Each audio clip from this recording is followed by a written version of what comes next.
Hey, Robert. I just had it on pause, waiting for some more people to come in because I don't want to be up here all day. Happy Friday.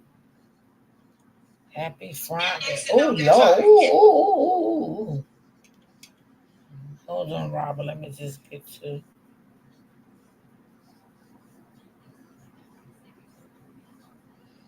Hit the like button for me, Robert.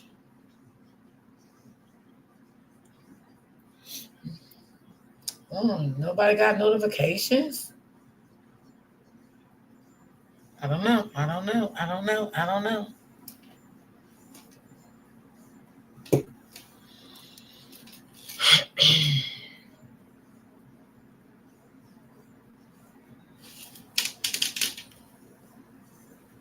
I'm so glad today is Friday.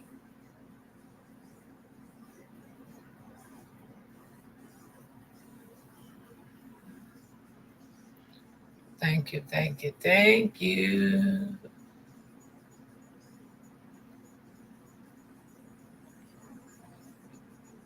So I'm just gonna start this live. I'm just gonna start. I'm not gonna wait. So I just want to bring an update, y'all, of the little girl that her father unalived her.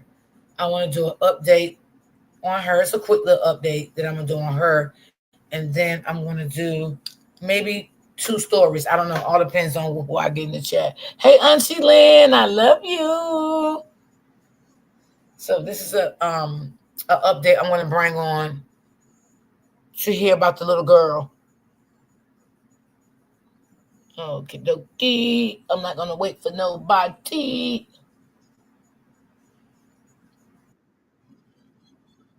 Bring it up. I hate these.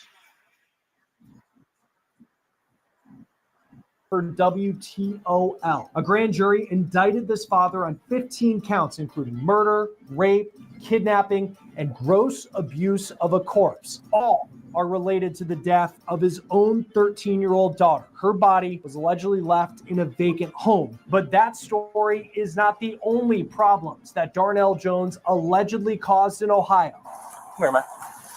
Don't do it. What's your name? Kill me. Jones is also seen on this body cam video, allegedly pulling a gun on police in another city while he was allegedly on the run. We're on the case presented by Law and Crime. I'm Chris Stewart.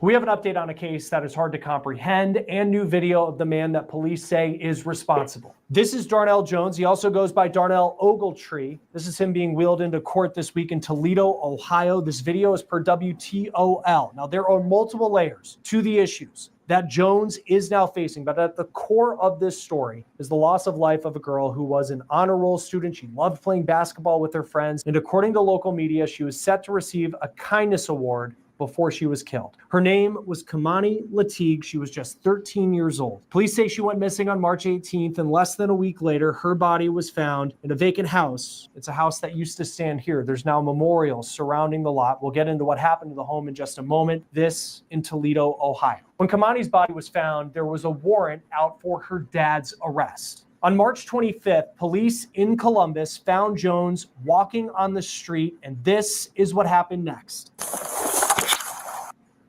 If you've been waiting to apply for disability benefits, don't. Hi, I'm can't Sarah, stand and I'm a the lawyer at commercials Atticus. at all. Applying as soon as you're unable to work or struggling to work due to your medical condition can really help strengthen your case. The process takes time, but winning benefits is life-changing commercials for get on my so nerves, many of our man. clients. The average disability. Come here, man. Don't do it. What's your name? Kill me. Dude, show me your hands right now. Me, bro. Pull your hand out. I swear to God, pull your. At that moment, you can see Jones make a sudden movement, and the officer fires multiple times. I can't show you the moment that officer's fired because of the rules here on YouTube. You also might have heard what sounds like Jones saying, quote, "Just kill me," as the officer pulls his weapon to confront him on the street. So let's pick up the video here as officers now search Jones, who is on the ground and wounded, but still alive. Shots fired. Shots fired. Just in a second. Get back, go. Don't move. Don't move. All right, suspect down. All you guys are okay. Don't move. He's got 33 right there. 33 in his head. No, it's a walkie-talkie, but there's 33s right here. Don't you move or you're going to get shot, okay? All right? They're not playing with him. Got it. Yep. That's him. Somebody get out. Somebody get on the main air. He said that's him. I'm working on it. If you look closely at the video, you can see the gun that Jones allegedly pulled on officers. Jones was in the hospital until April 10th when he appeared in court in Columbus. He was held without bond. At that time, he faced a charge of felonious assault on a police officer in Columbus. The court ruled that he would be extradited to Toledo to face the more serious charges of what he allegedly did to his daughter. And that brings us to where we are now in this case. A grand jury returned this 15-count indictment against Jones. We know, according to the coroner in Lucas County, that's where Toledo is, that Kamani Latigue's cause of death was related to multiple incision wounds to the neck. That means that something was sharp, like a knife, and that was used to kill her. But the new grand jury indictment lists graphic and disturbing details about what Jones allegedly did, including not only allegedly murder, but rape. The indictment specifically says that Jones allegedly committed the offense with a sexual motivation, and it lists him as a sexually violent predator. The grand jury also says that Jones allegedly tortured or cruelly abused his daughter, and that Jones allegedly treated a human corpse in a way that would, quote, outrage reasonable community sensibilities. I want to take a moment to talk about one of the sponsors of On the Case, Thrive Market. If you're like me, you care about what you put into your body, but finding those high quality groceries at an affordable price can be really difficult, and that is where Thrive Market comes in.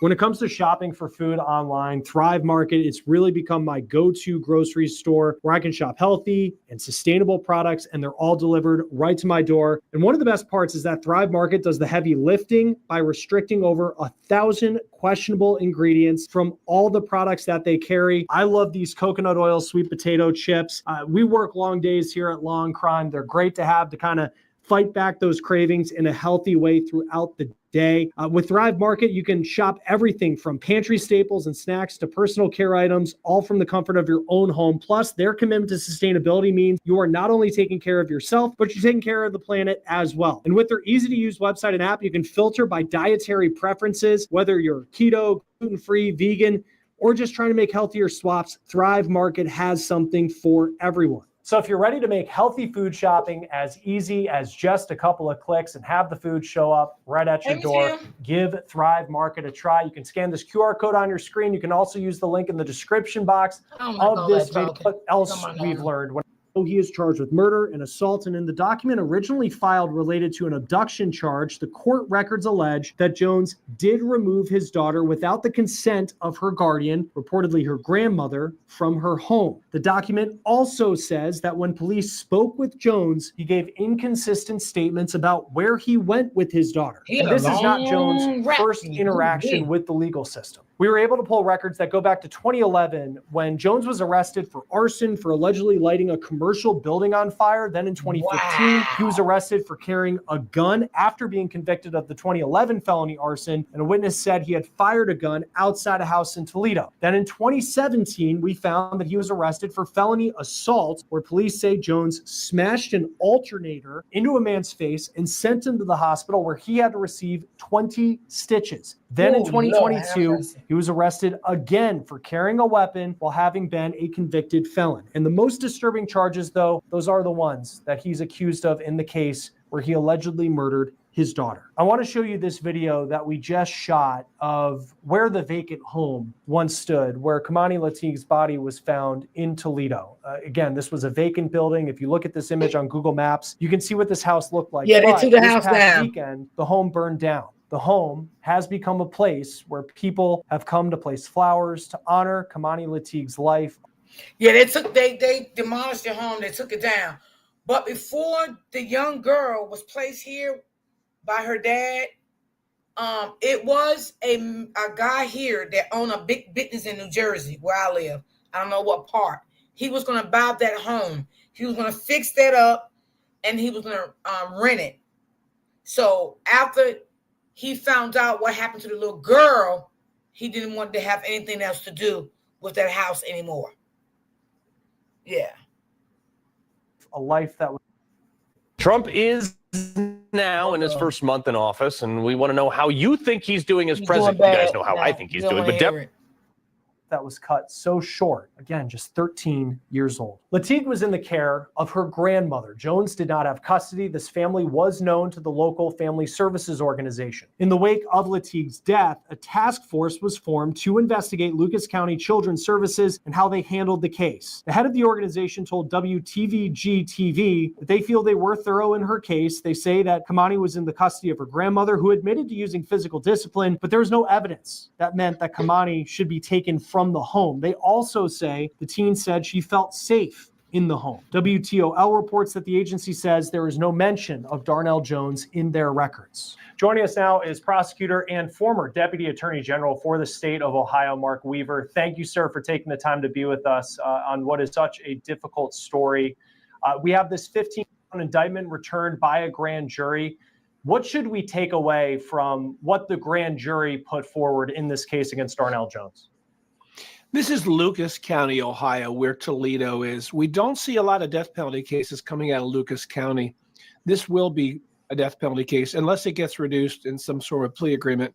So this will move forward as a death penalty case. I've worked on numerous of them, both death penalty cases, both as deputy attorney general and then as a prosecutor. Much more difficult case to bring. Every bit of due process you can imagine is built into it. All of the work of the prosecutor has to be exacting and painstaking to make sure everything is done correctly. So I imagine that the Lucas County prosecutor will put their very best people on this.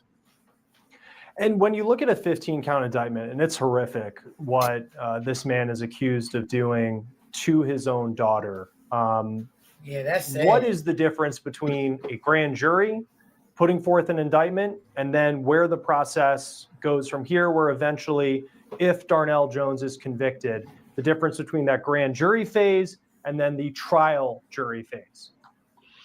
Under the Ohio Constitution, every felony charge must be brought forward by a grand jury. As your viewers know, that's a group of citizens who meet in secret and look at the evidence to see if there's probable cause that a felony was committed.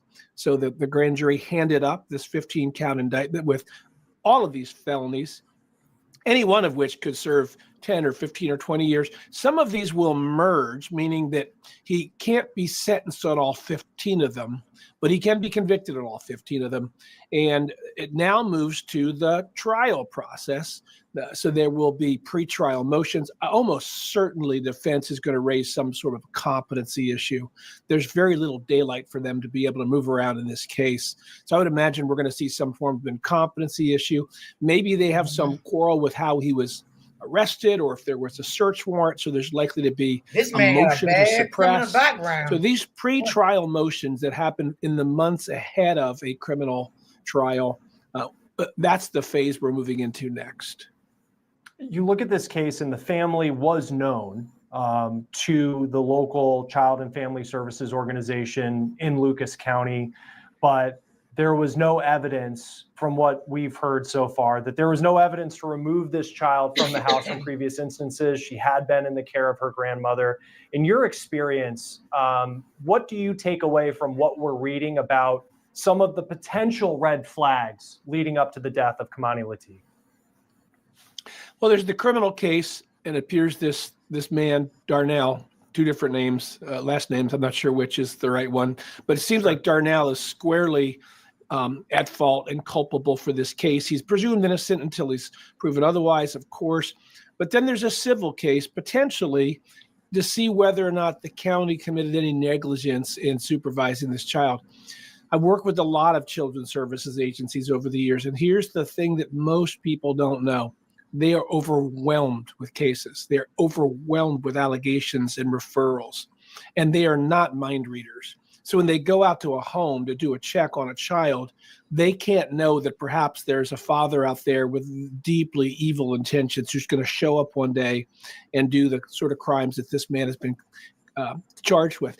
And so it's a high standard to sue the county to say that they're somehow responsible, but we see it often in cases like this. Yeah, and you look and I just think of your time as a deputy attorney general, and you see some of the challenges in the state of Ohio, and we've heard, stories of child and family services organizations, how overwhelmed they are. And sometimes it seems we only hear about them in cases where people are like, why didn't you do more in that situation? But in these cases, I mean, typically, what is the bar? Jersey's expensive, and it's a problem. I'm going to cut your taxes and solve this problem. They should have never let this man came home. All them Stop trying to fit charges yourself he had. into a one-size-fits-all. And this is what goes on. They It's let time to these people find come one up on that the fits. street, and then they do the horrible things. And I know to other people. your experience is more from the prosecutor's side, but what is the bar to remove a child from a home? Well, and ironically, in Ohio, the prosecutor's office is the statutory counsel for the Children's Services Agency. So when they get sued, the prosecutor defends.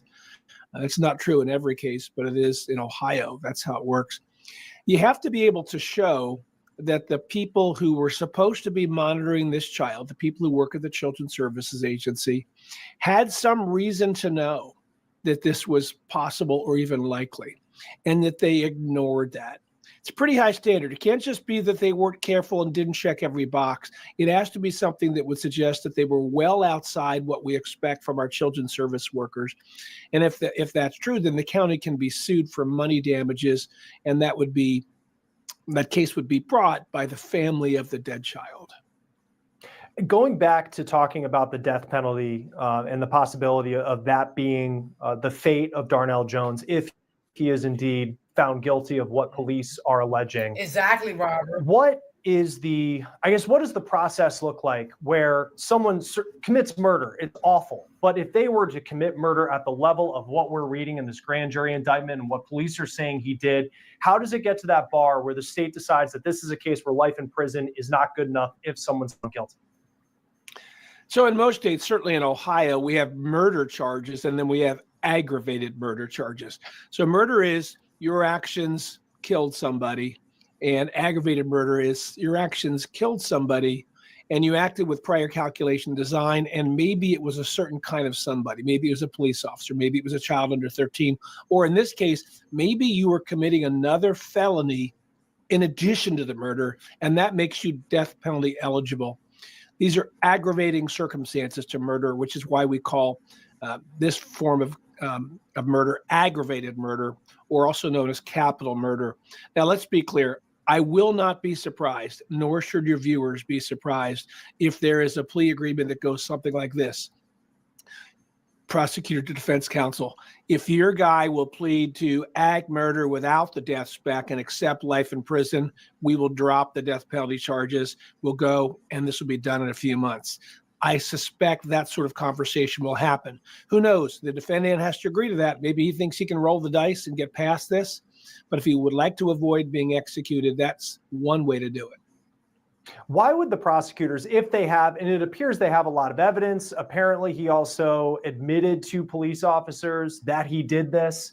That was according to WTOL and documents that they looked through. So it seems like if you're prosecutors, why would you want to make a deal if you already have a mountain of evidence and you feel pretty good about how strong your case is? As a prosecutor, I always want to move forward and try cases. I do this on a part-time basis. In Ohio, you can be a part-time assistant prosecutor. So this is where I get my jury trial experience. So I enjoy prosecuting cases, but sometimes it's better to resolve it this way. Here's why. Number one, we have not had an execution in Ohio for more than 8 years. There's been a dispute over the form of execution, which is lethal injection, and the kind of chemicals available to make that lethal injection happen. So Ohio is not currently executing people. Number two, there is so much scrutiny on death penalty cases in the appellate process. It can go on for years and years and years. And the loved ones of the person who was murdered don't get the closure they would if there's a sentence that says, yep, you're going to prison for the rest of your life. You pled to it, so your appellate rights are very limited. If it's resolved that way, the victim's family will leave the courthouse knowing almost certainly that this life in prison sentence will stick. In a capital case, and I remember meeting with the families of the victims of a serial killer who I prosecuted in a death penalty case.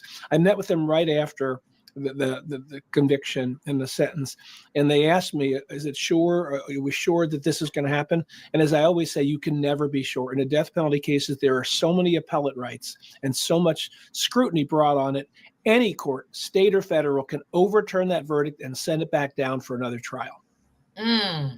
This is me about a month into my GLP-1 medication treatment, So and y'all, this is that's me 1 year what after. they One of the can most have. They common trying to questions I get get him about death my GLP-1 penalty. medication use is, how the heck did you They get it took the covered? house And when I down. tell you I spent almost 40 hours.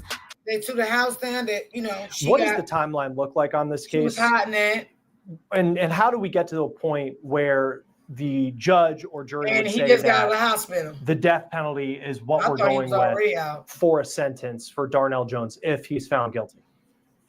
So from the date Hey, of the Joanne. indictment, a defendant has to be brought to trial within 270 days in order to guarantee his speedy trial rights.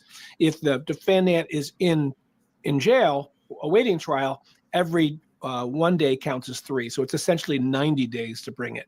What almost always happens, I haven't seen this in this file yet, but what almost always happens, the defense waives that speedy trial right, so they have time to look at the evidence. Or if they file motions, it tolls or pauses the speedy trial clock. So in theory, it's supposed to happen in 90 days. Almost never does it happen in 90 days because of those pausing events that I just told you about, either voluntarily pausing or filing a motion that causes them to pause. During this time, the defense counsel will be looking at all the evidence that the prosecutors and police have amassed, looking for some hole in the case. As I mentioned, probably filing a competency motion or filing a motion to suppress, trying to find some way to get their guy out of what appears to be a pretty strong case. Get that for what he did. Yeah, and I think too that it's not the only case that he's facing, because when he was arrested, he allegedly pulled a gun on police and police had to shoot him. We have the body cam video of that. So he's facing felonious assault on a police officer in Franklin County, Ohio. How does it work where he has a lot of layers to his legal case in Lucas County, but then you also have a very serious case in Ohio as well, in Columbus, Ohio? Yeah, Franklin County was where Columbus is. Dangerous. That case has been dismissed for now. It can be brought again. They dismissed it in Franklin County to allow for the extradition of this defendant back to Lucas County, where his real problems are. I wish I could tell you that people who commit felonious assault on police officers in Franklin County go to prison for long periods of time, but they typically don't. And so I'm sure that the Lucas County prosecutors were happy to have the case essentially dismissed in Franklin. It could be brought again, but his real problem is in Lucas County. I wouldn't expect that you'll see anything in Franklin County unless something goes sideways in Lucas. If for some reason there was a procedural defect and that case gets dismissed, then you would see Franklin County, hopefully, depending on that prosecutor's ethos, bringing a strong case for that felonious assault charge against the police officers in Columbus. Yeah, because how long does you would think someone who would pull a gun on a police officer and in that situation that would be enough for someone to see prison time, but that typically doesn't happen there? Well, there's a lot of it. First of all, there's a 6-year statute of limitations, so that case can be brought anytime in the next 6 years. But depending on the judge you get, and judges are elected in Ohio, and different judges have different perspectives. Some of them come from a defense lawyer background, and they're much less likely to give out a serious sentence. And so as a result, the best chance for this defendant to be in prison for the longest time is going to be this case in Lucas County, which will either be pushed to a death penalty trial, which is a significant, difficult undertaking, or, as I suggested, will be pled down to a straight aggravated murder without the capital spec, meaning life in prison without any possibility of the death penalty. That's what he need, life. I'm always fascinated for the people who try cases and the responsibility, and you know it as well as anybody, the responsibility you carry, even in a case where it seems like you have every piece of evidence in the world to convict this person who's incredibly dangerous based off his criminal record in the past and what he's accused of right now. What is it like to be in the prosecutor's office and being the person who is going to be trying this case if it gets to that point? It's an exhausting process. As the prosecutor, you have the complete burden of proof. The defense counsel doesn't even have to prepare and show up with a case. They do, but they have no burden of proof. And so when we all sit down at trial and the jury takes their seats in the jury box and the judge looks over to the prosecutor and says, "Mr. Weaver, on behalf of the state of Ohio, you may begin," all of the burden is on us. Have we identified every possible witness and given it to the defense? Have we talked to each witness so we know what they're going to say? Do we have our questions ready? Have we marked every piece of evidence? Was it gotten properly? Was it shown to the defense counsel? Then we have the questioning process. The other side gets to cross-examine, and we come back and we get direct examination. Then we have the opening and closing statements, and we have maybe a rebuttal case, which comes after the defense case. At any point, if the defense counsel says something was done wrong and asks for a mistrial, the entire thing can stop and has to start over again, or in significant cases, sometimes can't even start again. So the prosecutor's got a tremendous burden on them. I will be in trial next week, for example, on a child rape case that I'm on the prosecution team for. And so I know this weekend I'll be spending a lot of time looking at that evidence, preparing my portion of the case, and getting ready for what is a very important case. Well, y'all, this prosecutor here is going to be in on this case. Maybe the better question is, how much of it can you handle? And you look at this story, and in hindsight, you look at Darnell Jones, and he had a record that included arson, carrying a gun when he wasn't supposed to. There was an assault case that he had in the past. Nothing related to sexual misconduct from what I was able to see, sexual assault, or something as serious as murder, as he's accused of in this case against his own daughter. He did not have custody of this girl. It seemed like Child and Family Services was at least aware of the family. I just look at this, and it's what more could have been done. And just in your experience, what more could have been, what needs to change in the system so you don't have a situation like this? Or is someone like Darnell Jones, who just seems, from what he's accused of over and over and over again, committing crimes, just someone I don't know if inevitable is the word, but it just seems that what more could have been done to stop him from what he's accused of doing?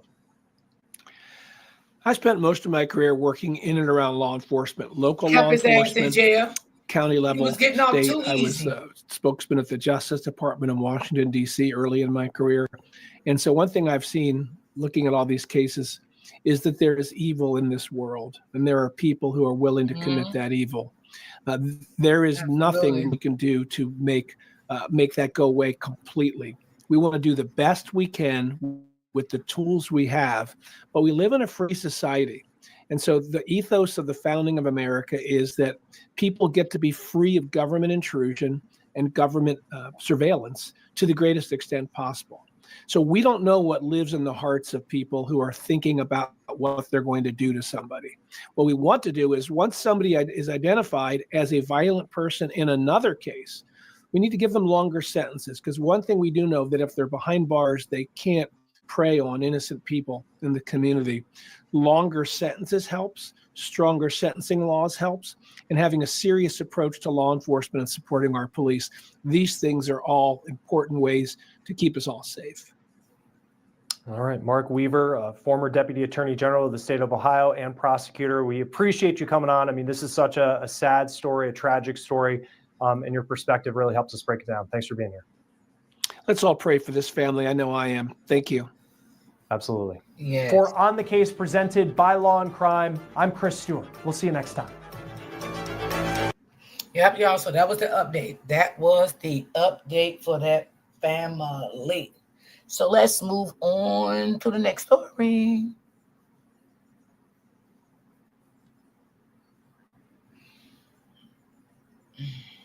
Confluence presents a love story about this team's program manager and his AI partner. You don't need to come back. A partner that helps him. A mother and father now behind bars. Their 4-month-old baby dead after allegedly ingesting alcohol.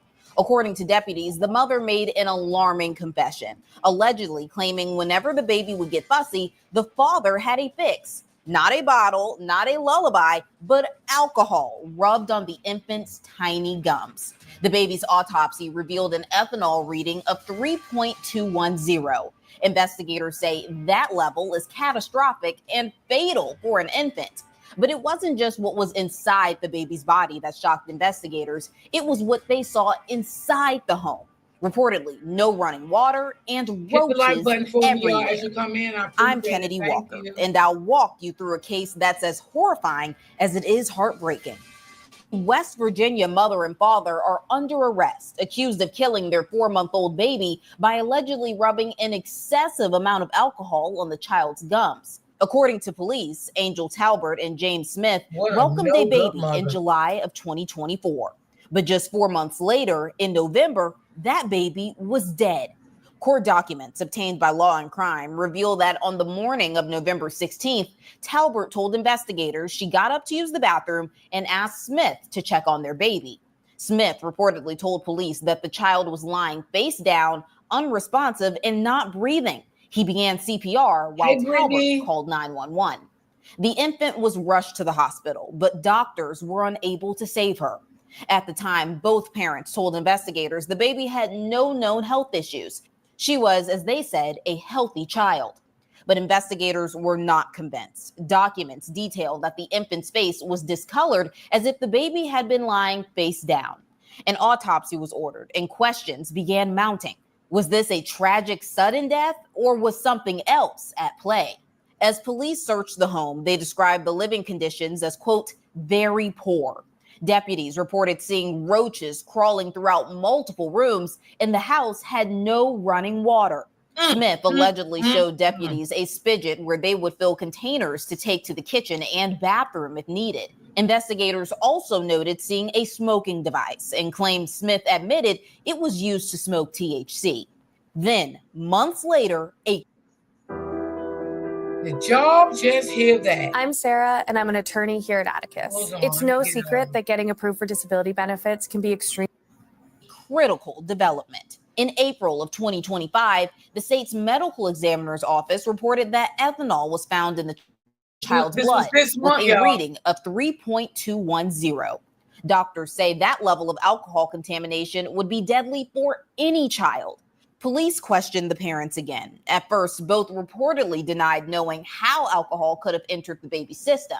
But days later, that changed. Investigators say Talbert came forward with an alleged confession, telling detectives that the child's father admitted to rubbing alcohol on the baby's gums to calm her down when she became fussy. According to police, Smith allegedly told investigators both he and Talbert had been rubbing alcohol on the baby's gums together almost daily for a month. Both parents were arrested. They were charged with first-degree murder, child neglect resulting in death, and conspiracy. And joining me to talk more about this is legal expert Florina Altschuler. Florina, thank you so much for coming on today. Let's just jump right in. Could the use of home remedies like rubbing alcohol on gums be argued as generational or even cultural? And how might that impact a jury's perception? It certainly can be argued that way, but there is no sound reason to support that. And it is not safe. In fact, it is fatal to do something like that. So reason and common sense suggests that antiquated home therapies are not an appropriate thing to do. Further, I think what's important here is to really evaluate the amount of alcohol that was used on this infant. And there's a significant difference between perhaps a fingertip amount, which is under no circumstances appropriate, but less likely to be fatal, versus pouring alcohol into this infant's mouth or putting alcohol on the gums multiple times a day, every single day for who knows how many days. That as a mother? And so the amount of alcohol that was in this infant, in the infant's body, is going to be significant in determining just how reckless these parents were in the behavior that they engaged in. Right. I just didn't know if it was possible. I know there's a lot of old school home remedies from years and years and years ago. People saying that, I did it, or my mom did it, my uncle did it, and it worked. I didn't know. You wouldn't use no alcohol for no old school remedies and put in a baby mouth because a baby is teething.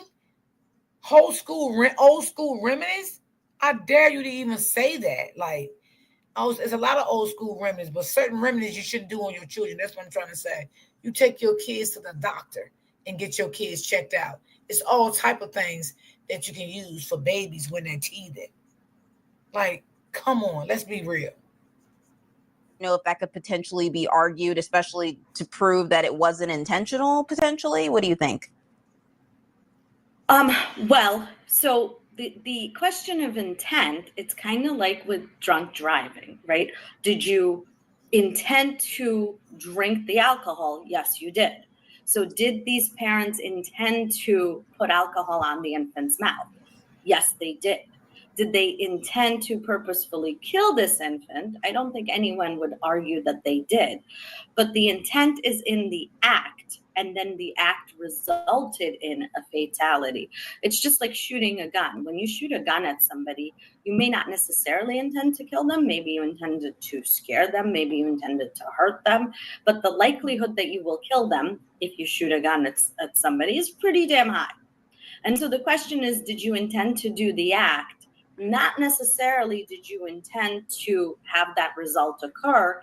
If that result is a logical and reasonable, likely to occur type of result, then it really doesn't matter whether you were too stupid to appreciate that that result would have occurred. And the, well, I didn't mean for that to happen defense doesn't work, because any reasonable person could appreciate that's likely to have happened.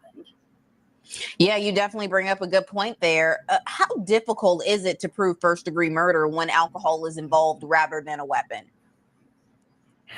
So we can never really be inside somebody's mind to know what they were thinking. And so it's going to be impossible to argue this is what they meant to do unless they're outright and then no screaming running it water, and no announcing, nothing, like right? out of here. But what we could do is apply common sense to figure out what their goal or purpose was. So if we look at the purposes, the person's actions, we can figure out what they meant to do.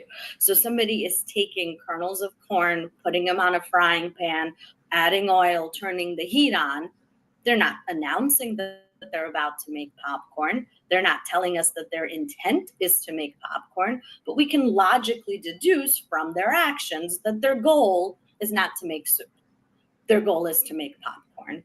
And so the idea of proving intent, the burden of which is always on the prosecution, is something that can be proven by circumstantial evidence and sound, logical, common sense conclusions. I'm about to say something my finance team isn't gonna like. This is don't Pair make no Eyewear, sense. the leading customizable eyewear company in the Again, world. some people don't need kids. Ultimately, it's a question for a jury to decide of what did they mean to do. And ultimately, it's going to be a question of what is reasonable under these circumstances. Was what they did such a gross departure from what anybody else would know to do that ultimately they're going to be held responsible anyway, because it's a foregone conclusion that that result would have occurred and they should have known. Well, what legal strategy might a defense team pursue in this case if, like how you said, ignorance, their argument of ignorance may not hold up? So ultimately, the best defense is exactly what you're suggesting. It's the argument of a lack of intent. It's my opinion that that defense is just not going to work. However, the defense of they didn't mean to do this, they didn't appreciate the consequences, they didn't expect for this result to occur, is the best defense available under the circumstances. Ultimately, however, while it may result in an acquittal to an intentional murder, what it's going to result in most definitely is a clear conviction on manslaughter, because the standard for manslaughter is not an intentional act to have the death occur, but a reckless act that inevitably results in the death, even if you didn't mean for it to happen. And so when an attorney chooses to argue this lack of intent, it's not going to result in a complete acquittal, the person walks away. It is very likely to result in a conviction on a manslaughter if it succeeds in an acquittal on the murder. And I'm assuming we're looking at jail time here, even if it is manslaughter for both parents? Oh, double-digit jail time, likely in the teens. There are cases where people get sentences for manslaughter that are in the single digits in state prison, but we're talking about the death of an infant. We're talking about something that, from the facts, it is suggested continued over a lengthy period of time, was done pretty regularly by two people. I don't see how this is with a wrist. Is it possible that one of the parents could potentially take a deal? Absolutely. That's always a possibility. Pretty much in every case, prosecution tends to offer at least a one-step reduction type of a deal. And that's an opportunity for the defendant to avail themselves of a plea Yeah, and get Joanne. a Yeah, lower sentence absolutely. than what they're looking at if they were Yes. found guilty at trial of the highest charge. In a case like this, it would make absolute sense. Certainly, it's up to the DA's office to make that decision. But in a case like this, where they might be looking at murder, but the facts very strongly suggest a very clear conviction on manslaughter, for them to offer a plea to a manslaughter would make sense. Yeah, I'm just asking because, I read all the court documents, and in it, police say that when they interviewed the mom after the first or second time, she said that, she had learned after the interview with police, she claimed that she had just learned that the child's father was, using alcohol on the baby's gums when the baby was fussy. But then when police interviewed the father, he allegedly told them that no, both of them knew about it. So in a case of like he said, she said, or the mom may be saying one thing and the dad is saying, no, we both knew, how could that potentially turn out in court? It's really going to be a question of what does the jury believe. It's going to be a question of whether or not they testify, a question of which of their statements come in, right? Were they properly taken? Were they Mirandized? Were their rights read to them? And depending on what those admissions are, depending on how the evidence comes in, ultimately a jury is going to decide. Seems like neither one of the parents had common sense and what they don't believe. So, according to the documents, it says that the baby had, ethanol in its system. Can you explain the difference between ethanol versus, BAC, which is blood alcohol content? And ethanol is the alcohol product that's going to be in the system when somebody consumes I was alcohol. wondering what that was too. I don't know if they were using actual rubbing alcohol for it to be pure ethanol, or whether there was ethanol that resulted from them using something like, let's say, vodka. Any alcoholic substance is going to have ethanol in it. The concentration of the amount of ethanol is what will tell us whether it's a byproduct of drinking alcohol or whether it's pure rubbing alcohol. Over 80% of women who tried Black Girl Vitamins said they saw positive health changes. Wow. Are you ready to feel better? Alcohol, any one of those could be a possibility, and we don't know unless we have those toxicology results in front of us. Yeah, I was just about to ask, what role might expert testimony on infants and just alcohol toxicity play in court? Yeah, that is going to be essential to establishing cause of death and to establish liability here for those parents. Without expert testimony to establish why this infant died, there can be no criminal case.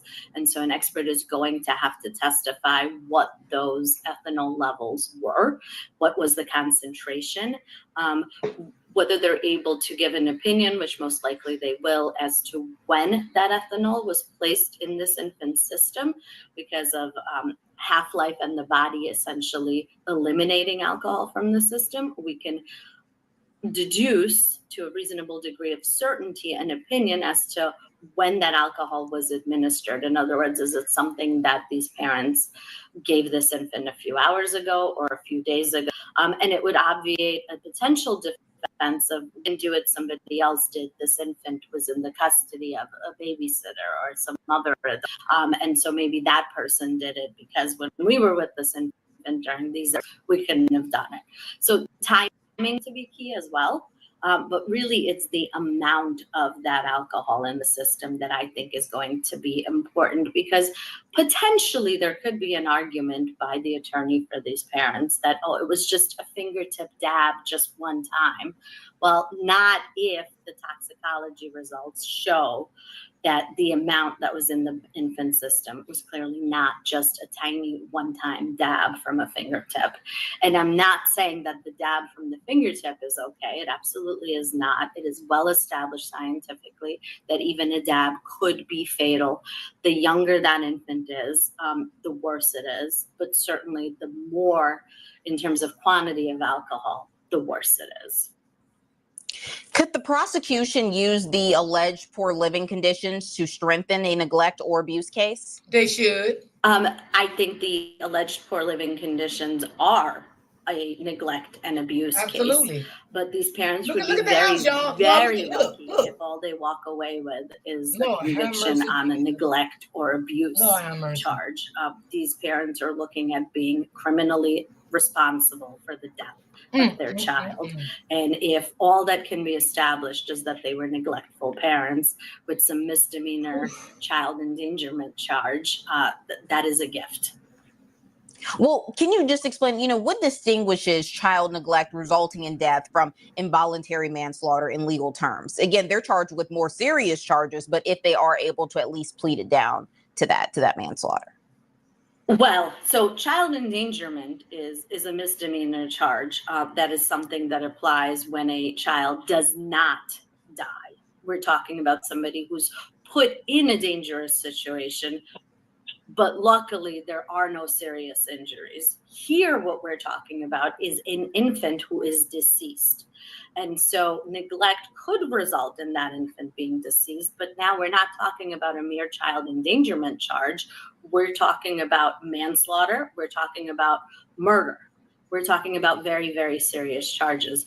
And a parent does not need to intentionally try to kill that child for a death to occur and for murder to apply. So imagine a scenario where a parent refuses to feed their infant child and the child starves to death. That's murder. Now they might say, well, I didn't know, it was only a few days, I didn't think the child would die. That is not a defense. That is absolute moronic stupidity. You should have better. If you're not feeding your child and the child is starving, they're going to die. And then you're going to be responsible for that death.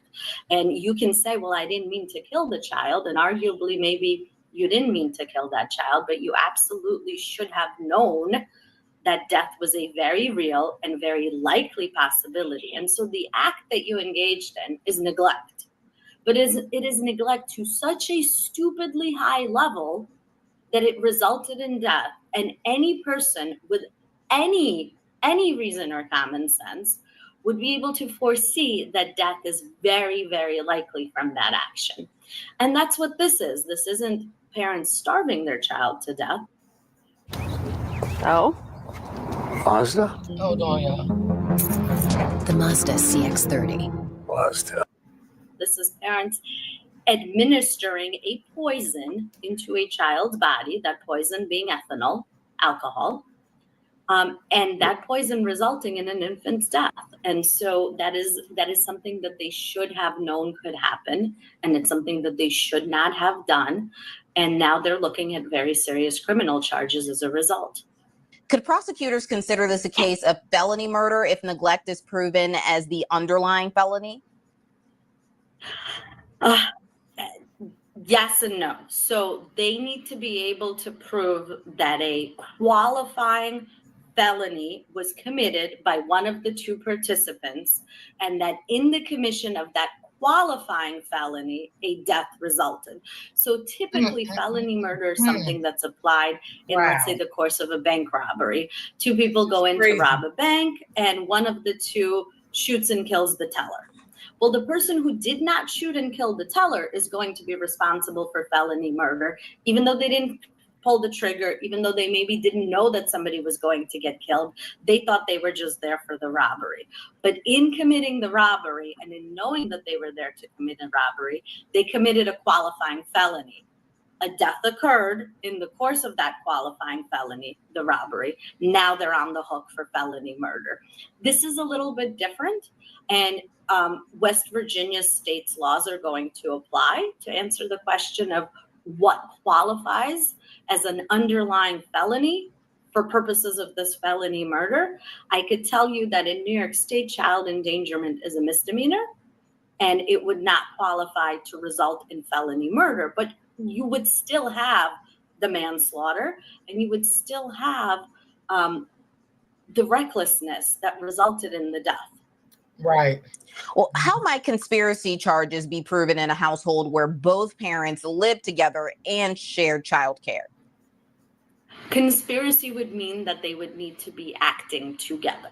So one person is aiding or assisting the other person in having this result occur. So all the prosecution needs to prove is that one person knew that this was happening and didn't intervene, didn't stop.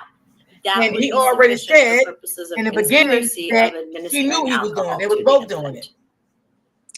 If convicted of first degree murder, are parole or appeals likely in this case? Appeals are likely with every Absolutely, single Joanne. conviction. Absolutely. Anytime somebody is convicted, they're likely to appeal. There's no reason not to appeal, right? They lost. Why not try to re-argue it? In terms of parole, that's something that is going to be determined depending on what they are convicted of and what their ultimate sentence is. Many convictions, the sentencing is parole eligible. This is not the type of case where somebody would get life in prison without the possibility of parole. Those are things that are reserved for really the most extreme of murders. So think of a police officer or a mass murder or a hate crime fueled murder. Those types of crimes generally result in state prison time for life without the possibility of parole. All other types of crimes would be parole eligible. Doesn't mean they'll get parole, but they would be parole eligible. How likely is it that this case will go to trial rather than end in a plea deal? If I was the defense attorney, I think this is a good case to take a plea deal on. It has a very high sympathy level. We're talking about a deceased infant. There's not going to be a juror in this world who's not going to be sympathetic. And if there is an offer to a manslaughter to significantly reduce their state prison time exposure, I don't see how that would not be a good deal. Potentially, the deal might be worked out as well with having two parents here, where one might testify against the other. And in exchange for that person's testimony, they might get an even better deal. That is something that I see frequently. And it's just a race to the DA's office of which one wants to snitch on the other. Well, this is a story that we will definitely be following. Florina, thank you so much for coming on today. We really appreciate Ain't got to it. snitch on the show. Sure, thank you for having me. Anyway. The couple is being held in jail without bond. For Law and Crime, I'm Kennedy Walker. Okay. My oldest daughter, Camilla. Oh, okay. Man, shit. They both, goddamn it, did it. They both did it. So, hey. All right, next story. Some people do not need to be parents. They really don't. Like, literally, and I always say this. They just don't need to be parents. It's sad. And they always want to do something to these little babies. Like, if you can't take care of the kids, you don't want the kids, give the kids up. Don't sit here and keep doing mean things to these kids that didn't ask to be here. All right, I got another one coming up.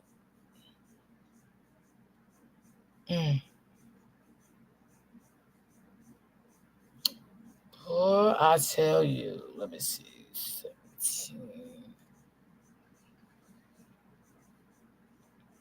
All right, don't give me no hard time finding this because I just had it.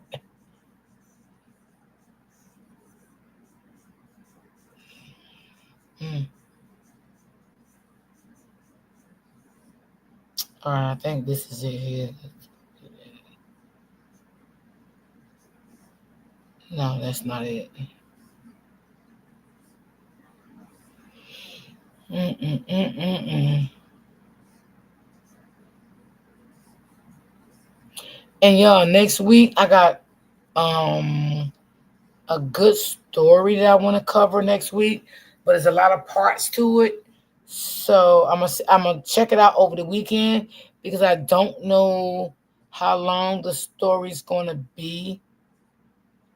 I think this is it. So yeah, I'm gonna check it out over the weekend.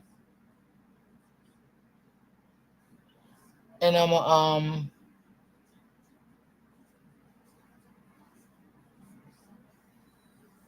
Because sometimes before I play good stories, I need to know how long they are, how long it takes, and little stuff like that. I'm trying to find this other story, y'all. Every time I have, okay, here we go. All right, here we go. All right, let me bring this story up. Nope, not today. No cyber threats are going to slow down your business. Get business secure internet and protect your network with built-in cybersecurity. Chat if you can hear. A 12-year-old boy found dead inside this home. His bones broken, weighing just 58 pounds. Hey, Miss Davis. What this dad told police about killing his son after months on the run. We're on the case presented by Law and Crime. I'm Chris Stewart. Happy Friday to you too. Why Jakari? It's a question that detectives have asked the father of a son who was found beaten, emaciated, and dead inside their home in Milwaukee, Wisconsin. This is Jakari Robinson. He was just 12 years old. He weighed 58 pounds when police found him dead inside a home. They say he had broken bones as well. It was inside the home where he lived with his dad and two sisters. He also had an older brother who went to the house and found Jakari on the floor, dead, covered in blankets. Police were then called to the house, and this is what they found. Take a look at this newly released body cam video. Yeah, I have this closet to do too.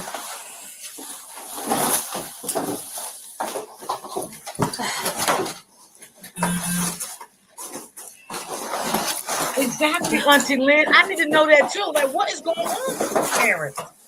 What is really going on with these parents?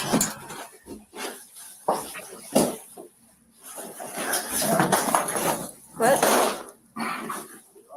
All right. Yeah. Just clearing out these closets to make sure there's no one in there.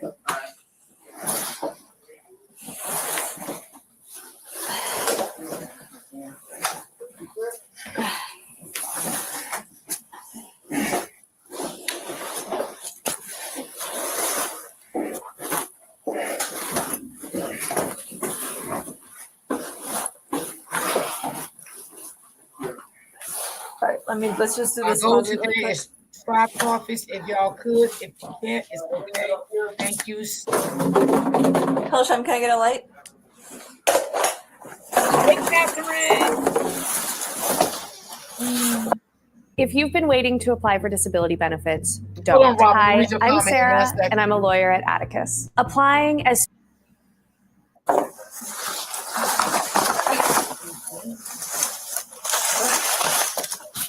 What is this? Oh.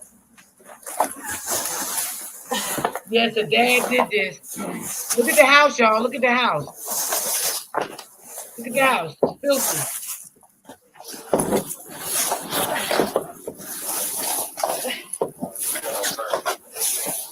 No, you good, Robert. You ain't saying nothing wrong.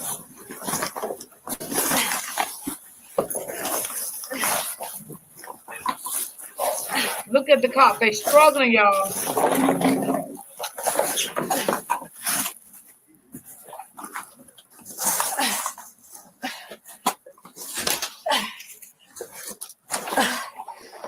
Did you check in there?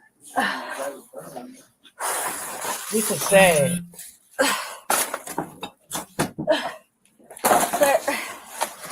No, this is how filthy the house was.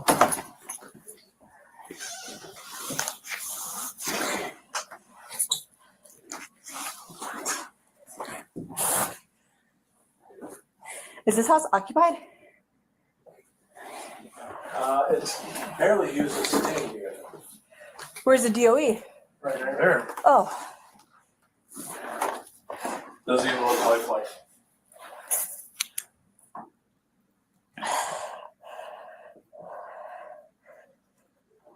You're just by yourself. He's been there for a while. Yeah, for sure. There's nothing too other than norm. Yeah, that's what I was telling Robert. He ain't saying nothing wrong. Until about something I can't. Penicillin, I'm allergic to that shit. So. No adults? Penicillin. And that door is still locked, it looks like. Yeah. I thought the smell was gonna be a lot worse, honestly. This is so filthy. Yeah. Disgusting. It kind of looks like someone wrapped them up like that, put a blanket over them. Yeah. They blocking Chris out, y'all, because the babies. Especially if you have the blanket and the t-shirt over his head when they come in here. Was that part by his shoulder, the blanket wasn't over his head, or? I'm assuming MFD came in here and probably removed that back.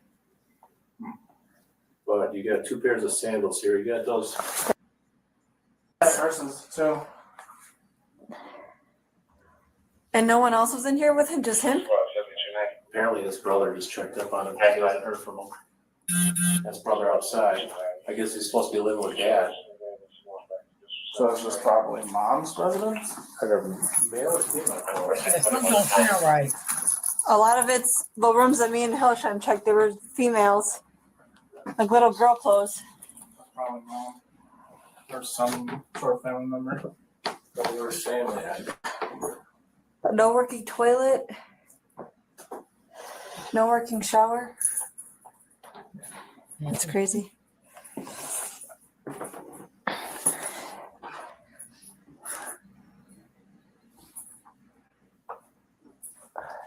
I mean, if there's 2 other, bunk beds where the other kids are. Right.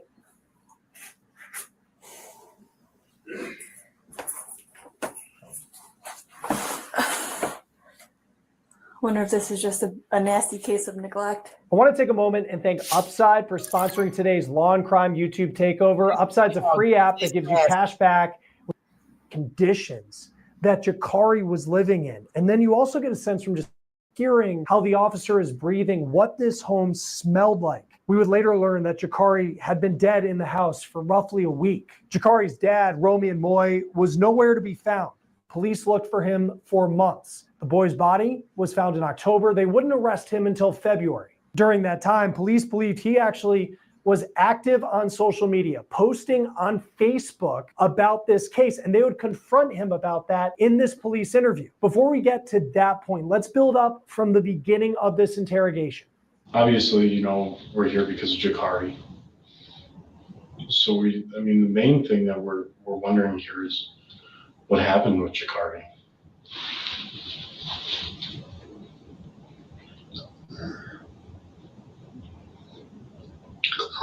Always, I've been hard, always had problems, but I was just people see it. What kind of problem? It's like,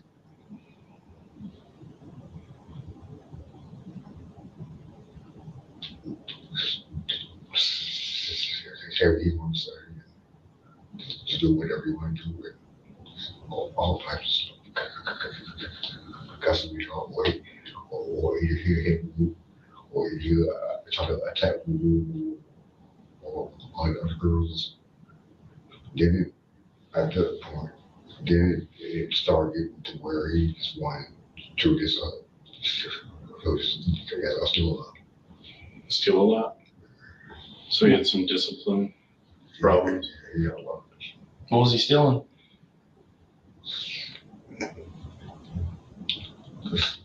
Just like I food, and I couldn't study up front because he was getting fair. Okay. And after he got eaten, it's like he wanted to get in the middle. He wanted to get in the middle back, and he wants to be like you're the egg card. That so he just started getting worked. Okay. So he kept on stealing food himself. Now, it's hard to understand Moy at times because he just stutters so much and he's so quiet in how he answers these questions. He's stuttering because he's lying. That's why he's stuttering. I stutter too if I was lying. From detectives. He told police, though, that he felt he needed to discipline his son because his son would, quote, steal food. And as punishment, he withheld food from Jakari. Were you not allowing Jakari to eat? Yes. Okay. I can't be happy with I just stopped. That just happened. This was wrong. But I know it. Together, that just happened. I almost, I wasn't scared. Okay. Oh, he's Can I stuttering, ask you, y'all. were He's you lying. punishing him because of how you felt? Did he remind you of yourself?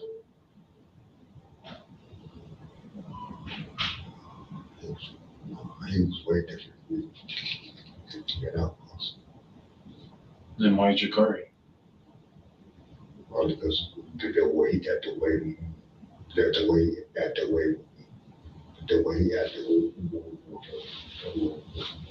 like more than anybody.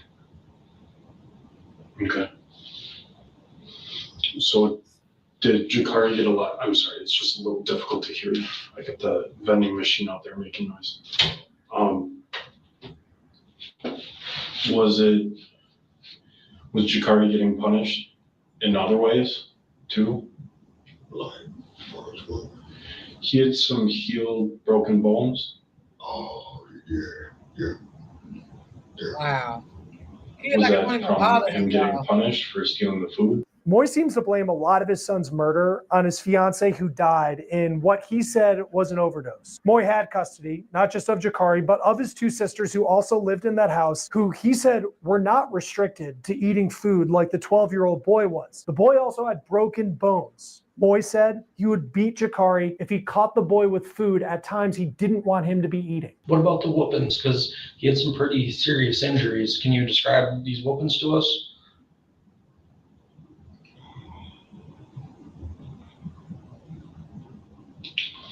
I just remember taking the ass whooping. I mean, would you punch him? Would you, how would you whoop him? I mean, what? I had something. Would you hit him with something?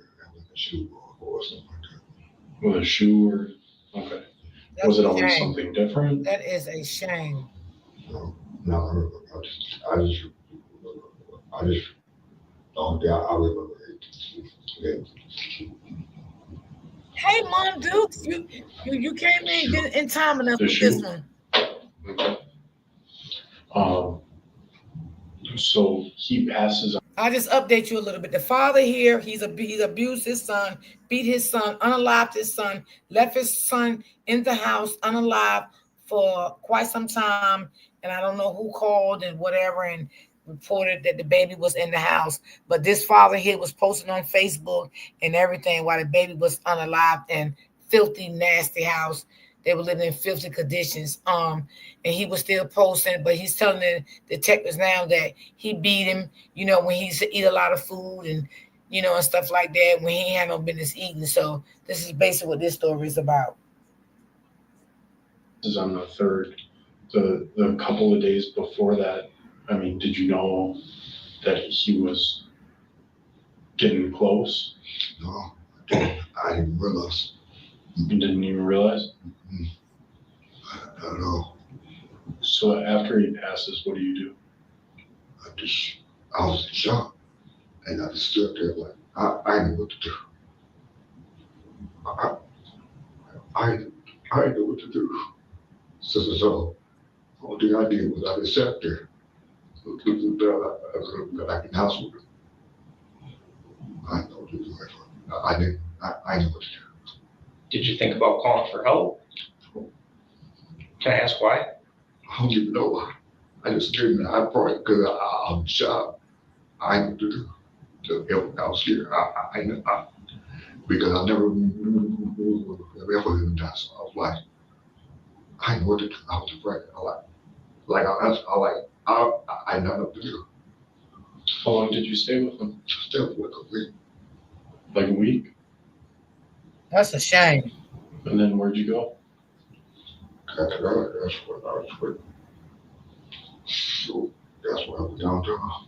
So we have a father who starved and beat his son, a son who just wanted to eat. Now, even after his boy died, it's important to note that Moy never called police. He ran, and he left his 12-year-old son on the floor, dead, only to be found by his 22-year-old brother a week.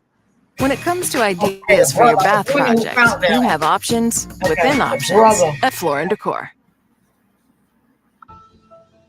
Wow. Indulge in a world of Wow. refined luxury. Cute little boy. Explore. Week later. Moy also tells police that he thinks the longest that Jakari went without food was just 2 days. But in this interview, officers don't seem to buy that because the boy was so emaciated and he weighed only 58 pounds when he was found. So it had to have been much longer than that. Detectives were also not buying that Jakari was only beaten with a shoe like his dad claimed. So he had some broken bones, and we're just trying to understand exactly what happened. And the broken bones would not come from, a whooping with a shoe. He had some pretty strong bones in his body that were broken, and they were at various stages. That's so of healing, true, Robert. Which means they happened over a period of time, and they were healing, and they're very strong bones. Okay, like everyone can break their nose, right? It's fairly easy to break your nose, but like your leg, it's pretty hard to break. Do you have any idea why he would have some broken bones? I mean, the only thing, like I said, I was doing what I could shoot, and the shoe was kind of like, okay, I think so. Okay. So, Think that might have caused it? Okay. When Jakari was being whooped, did he make noises? Did he cry? What was Jakari's reaction to being whooped? He cried. Did he have any issues walking after any of the whoopings? I've never seen that. Never seen it? Do you think Jakari would tell you if his leg was hurting or if he was having problems walking? You think he would? Moy also says that his son hadn't been in school for a year. Police tell him that Jakari had food in his pockets when his body was found. So if you went 2 days without eating, how would you feel? Have y'all noticed every time something like this, when I share a story like this, have y'all always noticed that the kids don't go to school? It has been months, years that the kids don't go to school. Have y'all noticed that the real ones that really follow me when I cover these stories, or either the baby was put in the bathtub? It's always some similar to a story that I've uncovered before. You feel have you ever gone 2 days without eating? Hey, Pammy Boo. Ever? Yep. Not that you know of. What's the longest period you went without eating? That's why the baby had food in his pockets when they found the boy in the house deceased, because the boy was hungry. He was stealing food, y'all. He was hungry. He couldn't eat. Okay? And any child that's hungry, they're going to steal food, no matter where they got to steal it from. I done covered so many stories like this. So would you, while you and Jakari are home, if let's say Jakari's acting up and Jakari's being punished, would you eat in front of them or anything like that? No, I don't think so. A lot of times I would eat out the kitchen. Moy was at large for roughly 4 months. He was eventually found in the city of Milwaukee. One shocking moment that I found was when detectives tell him that they believe he has been active on social media, posting on Facebook about this case. Here's that moment. So since this happened, there were a lot of conversations on Facebook. Was that always you talking and just pretending to be someone else? Because a lot of people were coming at you.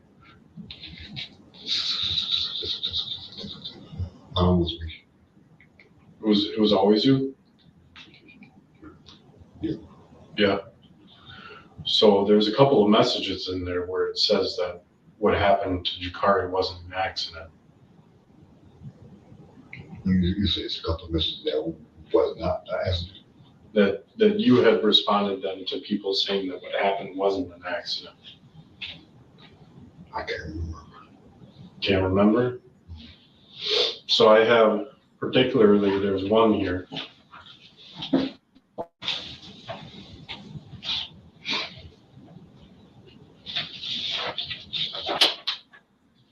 His son was intentional, so don't get it twisted.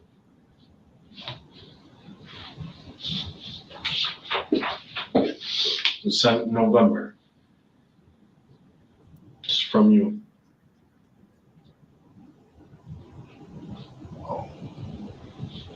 Anybody I don't know because I even sent out the number saying, I sent out on every room saying, the guy never met for years of that. So that probably was like a misprint. Misprint? Yeah. And because it's a lot of times I'll type and it my wrong. Okay. So if that was, because I sent out a lot of them, telling everybody I was not in my right mind, and I never did. I just did. I didn't. Are a lot of those text messages and stuff like that saved in your phone? I believe so. So Moy claims that. Stop trying to fit yourself into a one-size-fits-some routine. It's time to find one that fits you. Meet Black Girl Vitamins, the best vitamins and supplements created for Black women by Black women. Facebook post was a misprint. Moy was sentenced to 47.5 years in prison. He pleaded guilty to first-degree reckless homicide, chronic neglect of a child, and failure to report the death of a child. And this is an image from a court appearance per WITI-TV in Milwaukee. Moy spoke with detectives in this interrogation video we have for a little less than an hour and a half. And at the end of the video, before they finish, one detective asked Moy what he would say to his son, the boy who he beat, who he starved, who he tortured, and who he killed. This is what he said. What would you say to Jakari if you could right now? I'll just I'm sorry. And I ain't quit. I ain't quit at that. Joining us now is Detective Sergeant Kyle Schoberg, also the host of the Shots Fired podcast. Thank you for taking the time, as always, to be with us here on Law and Crime. We just watched some of this interrogation video with this suspect. What do you make of how detectives approach this conversation with someone who is accused of such a horrific crime? Yeah, so it's tough. I mean, obviously, you have emotions that play into this as a human, but if these detectives are a father of kids, I'm a father. We've had to deal with these types of horrendous crimes. And unfortunately, you do have to come at it in the sense of your primary goal is to get answers out of the suspect. And so that's why their demeanor is calm and cool. Internally, they're not feeling like that, but that's their approach to this. And you got to treat people like that in order to get what you want out of them. Mm-hmm. So it was about like an hour and a half that they spoke with, and I said he's accused of a crime. Since we've gotten this video. I mean, he was convicted at the end of last year of this, pleaded guilty to these charges. So he did murder his son. It's about an hour and a half, and throughout I noticed that there's just little tidbits of new information that the detectives kind of bring forward as the conversation goes. How much planning is there ahead of time when you're going to sit down with someone, you might have these pieces of evidence about what the game plan is going to be and when you're going to bring up certain topics? Yeah, so obviously the two detectives are going to be in the room. They're going to game plan prior to doing the interview. They're going to go over their entire case again, whatever evidence they have. And there's different theories and philosophies on different styles of interviewing. One style would be going in there, let that person say their side of the story, right? Don't interrupt them. Just let them talk, say what they want to say, knowing that you have the evidence and the truth in the background. Now, that would be to dictate whether or not, or to see whether or not they're going to be a truth teller, or is this person lying based on the information that you have. And then there's, feeding them some type of information, trying to get them to tell you something. And in this case, that's the route the detectives went. And you got to be careful with that, because if you feed somebody, some type of specific information or give them a leading question, they may just agree with you. You know, at one point in the interview, he asked him if he had hit him with the shoe. And then the dad responded, yeah, I used the shoe to hit him. Well, that may not necessarily be true. He's just going to agree with him because that's his state of mind. And so it really kind of dictates based on the person's demeanor. He seems like he may have some type of mental health issue, or he's just playing that off that way. But he wasn't making a whole lot of sense. He's kind of hard to understand. His body posturing, you could tell he's very uncomfortable. His arms are crossed. He's slouched down. His shoulders are slumped forward. He's backed into the corner of that wall. That guy is incredibly uncomfortable in that interview. And so, again, those are just things as a detective you want to pick up on and then use that to your advantage while you're conducting these interviews. So they're very tricky. You really got to base it based on the person's demeanor at the time.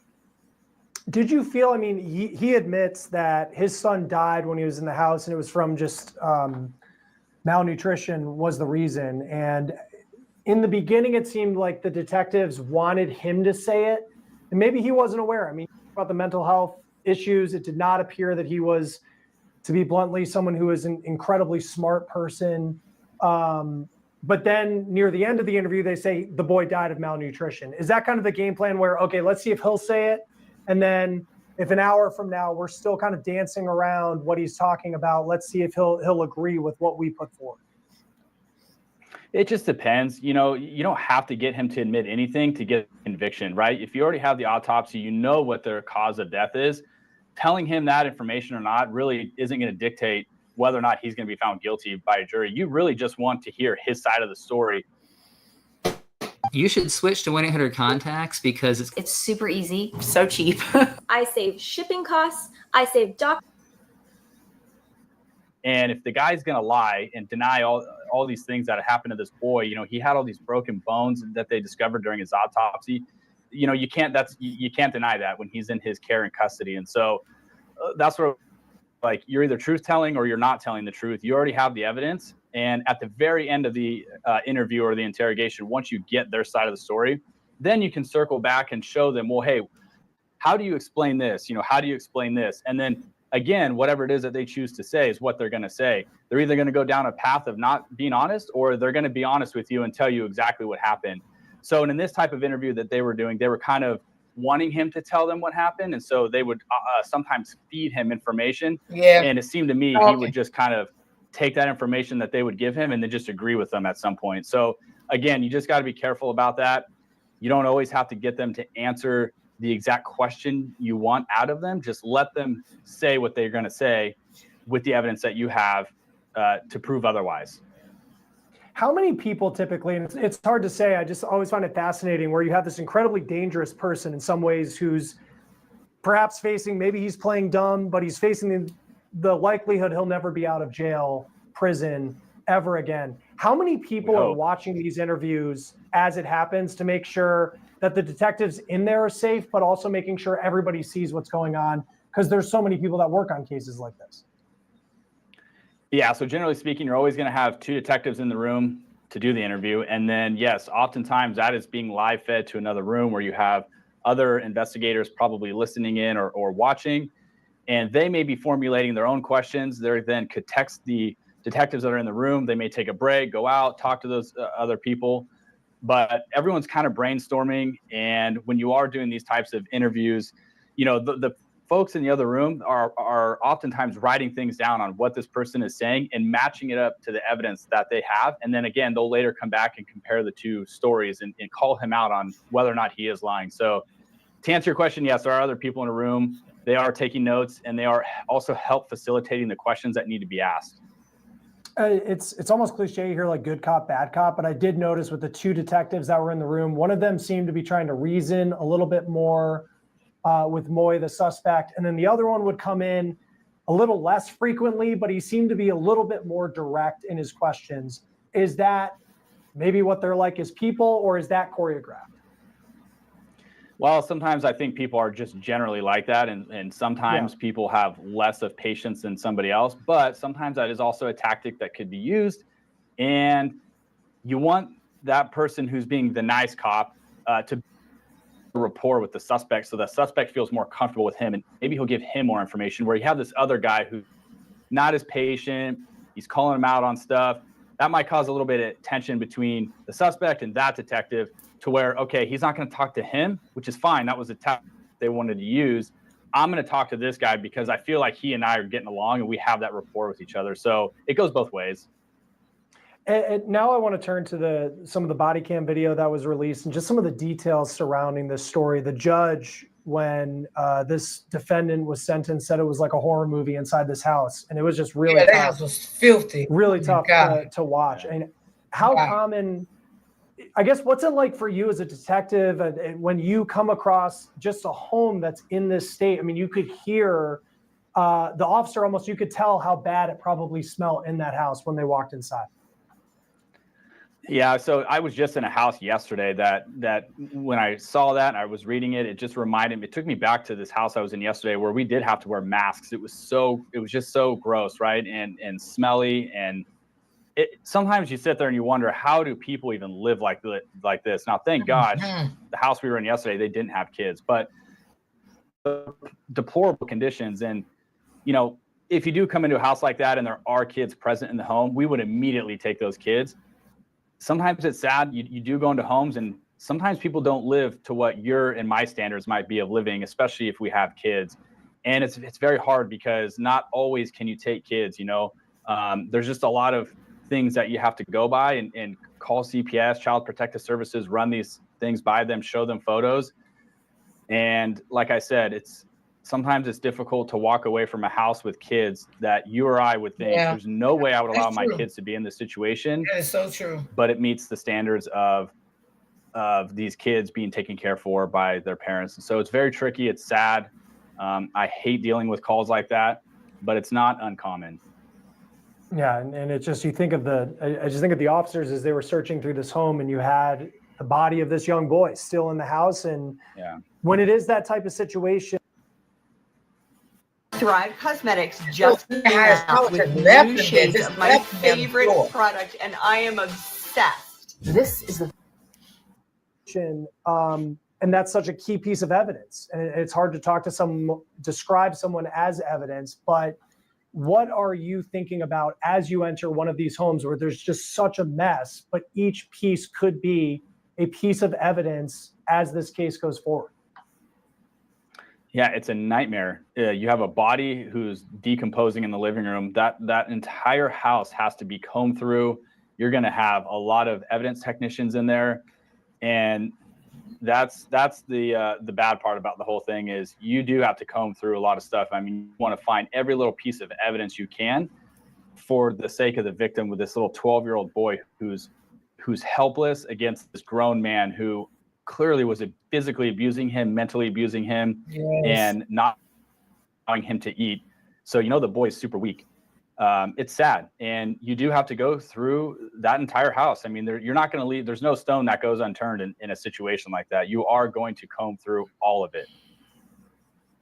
And I know this is probably more of a question for someone who would work for a family services, a DCF, something like that. But just in cases where you see child abuse like this, and you have someone where the dad had said the boy hadn't been in school for a year. And so that just raises questions of how someone falls through the cracks. And then I don't understand. I was going to say that. How common is it you see that? How did the school not know that this boy didn't go to school for a whole year? If he was already registered in that school and didn't go to school for a whole year, how did the hell that school didn't know that? Not unless they moved and he never registered that child in the new school, then that's a possibility, you know, he fell through the cracks. But other than that, that where this is someone who just, because there are so many kids and these family services organizations are so overwhelmed that they just fall through the cracks. And what can we do about that going forward so cases like this don't happen? Yeah, I remember there was a Netflix documentary, and I can't recall the name of it, but it was about this little boy who suffered circumstances similar to this, and ultimately he died as well. And those were all the questions that were asked also in this documentary: is why didn't the school report him not being there? Teachers notice him, you know, showing up to school with odd haircuts, bruising. You know, I don't know. I don't have an answer other than if you see stuff like that, you have to report it. You know, whether you feel uncomfortable about it or you don't want to be the person to maybe ring that bell, and maybe it is nothing, but you're better to do that and let law enforcement, investigate it and have it turn out to be nothing, than not report it. And these things are going on at home that you can't see, but you notice these little red flags about these kids, and then you just don't say anything. And then ultimately the worst happens and they end up dead, like in this case. So I think the best answer is just don't ignore signs that you're seeing. That teachers know these kids. They know when their behavior is normal. They know when their physical appearance is normal, and when they're not. And when they're not, that's when you need to say something. And they're supposed to. I mean, they're mandated reporters. So if this kid hadn't been to school in a year, obviously that's a problem. And then my other question was, where's the mother? She hadn't seen her son, and it said, I think, a few months that he hadn't been to her home. And so, oh, was it 3? Okay, I'm sorry. So I misspoke on that. It had been years. So there's just all these questions that need to be asked. And it's sad that the older brother had to kind of figure it out for himself, go in there and find his younger brother deceased. It's a terrible situation. No, it was. And this dad will spend 47 and a half years in prison. That's likely the rest of his life. Just an incredibly sad story, and but important to talk about, because you were in a home like this yesterday, and these cases happen. Kyle Schoberg, thank you as always for taking the time to be with us on Law and Crime. We really appreciate it. Thank you guys for having me. I appreciate it. That will do it for this episode of On the Case, presented by Law and Crime. I'm Chris. Yeah, the mother had passed away. Now, I don't know if the mother passed away, how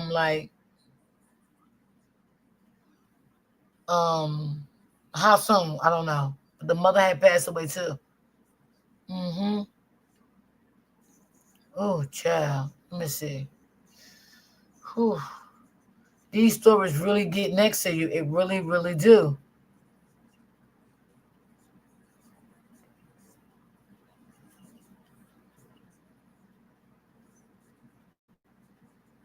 All right, let me see what this one's about. Oh, wait.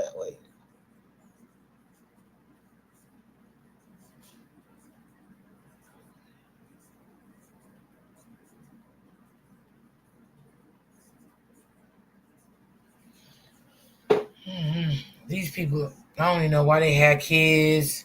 I just don't get it. Like, all right, why this one? More options means even more affordable ideas for your bathroom from Floor & Decor.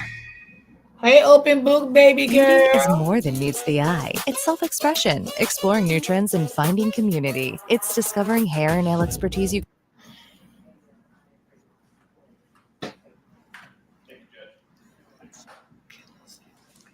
Your Honor, the facts of this case are especially egregious. I think this court, I know that this court sees some of the worst things that happen in our community. And I will say, after doing this for 20 years, this one definitely stands out as one of the worst that I have unfortunately ever had to work on. What the facts would have shown at trial would have been that at approximately 6 p.m. on June 25th of 2023, there was an anonymous 911 caller that reported the presence of a deceased child that was located in a closet at 2815 Misty Waters Drive, which is here in DeKalb County.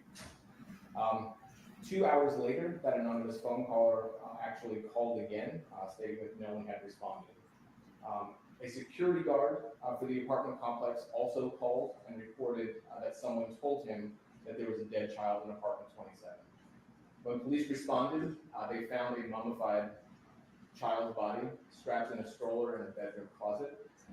The child, for all y'all let me know if y'all can hear. That it appeared to be female. The child was later identified as Olivia Jordan. She was born August 6th of 2015, so she was 7 years old at the time of her death. And she was strapped in a stroller. She was partially covered with evidence suggesting that she had been deceased for months. Your Honor, I had provided the court a packet of photographs which had previously been admitted as State's Exhibits 1 through 20. This time I'd like to start going through some of those photographs, and I would first point the court to State's Exhibit 1. And State's Exhibit 1 is a photograph of the room in which Olivia was found. And what the court sees at first is what appears to be a closet door that is open, and some items that are both outside the closet as well as inside the closet. The closet appears to be pretty disheveled. This is the room in which Olivia was found.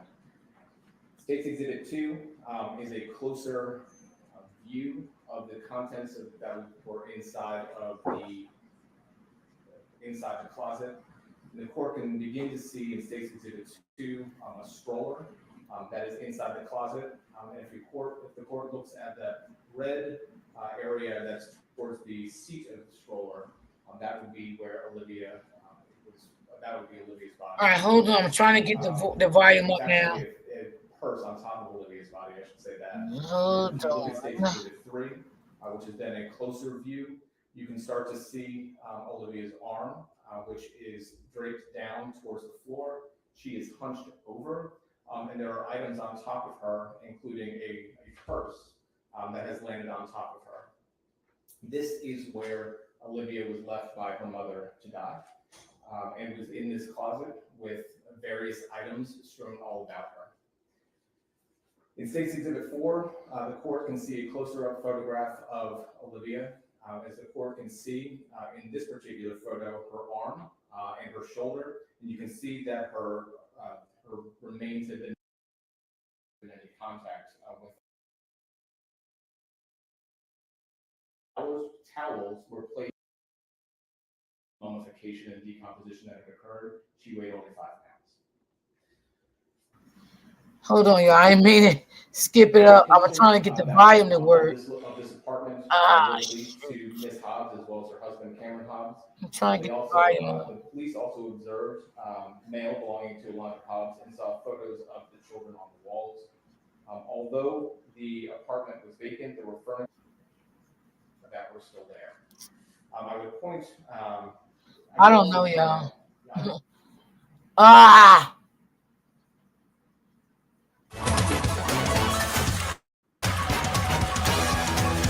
All right, just give me 1 second, y'all.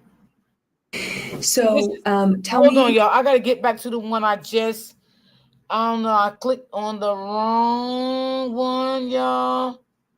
Hold on. So I gotta go back and find the one I had. See, messing with y'all, trying to get the volume up, and I lost my whole content. I shouldn't have never touched it.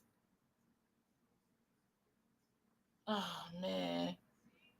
I don't know if I can. I should have never touched it. Joanne said it was a little low, so I was trying to find the volume to get it up. That's what I was trying to do, and I done messed up everything here. Oh my God. Oh no. All right. Let me see. Sorry, y'all. I shouldn't have never touched it. I should have left it alone.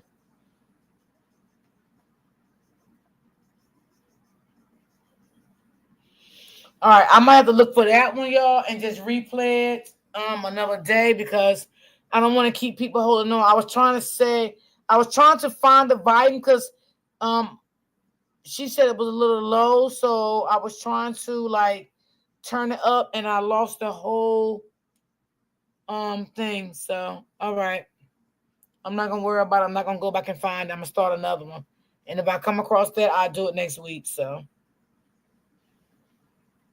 tell me about Elijah and what you understand of why we're here to talk about Elijah. Because he's missing. A mother questioned by detectives as all they right, let me know if investigate y'all her can hear this. son's I'm not gonna touch the volume disappearance. no more. We have never, ever hurt that little boy. We love that little boy no matter what. Months and months later, Danielle Dauphiné admits to the unthinkable. I have the tragic case of Elijah Lewis. Welcome to Crime Fix. I'm Anjanette Levy. Elijah Lewis was an adorable 5-year-old boy, but sadly, his life was miserable. And in 2021, he died. And investigators in New Hampshire said his mother, Danielle Dauphiné, and her boyfriend, Joe Staff, were responsible. Danielle Dauphiné was sentenced last October to 53 years in prison. She pleaded guilty to second-degree murder in Elijah's death.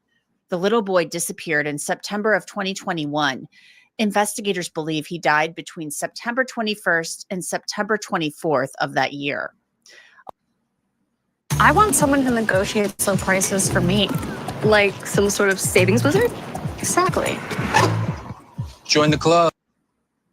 Elijah lived in New Hampshire with his mother, Danielle Dauphiné, and her boyfriend, Joe Staff. They were struggling with addiction and admitted to using drugs. After Danielle gave birth to a baby, they turned that baby over to a hospital under the safe haven law. That's when it was discovered that Elijah was missing, and an investigation into the boy's whereabouts began.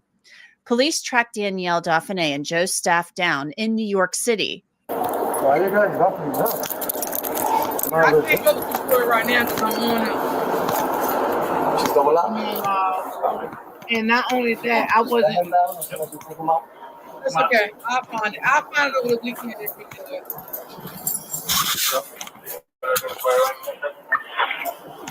It was like the beginning of it anyway, so like I wasn't really like into it.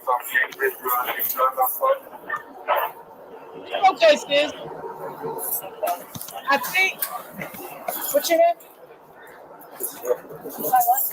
Now,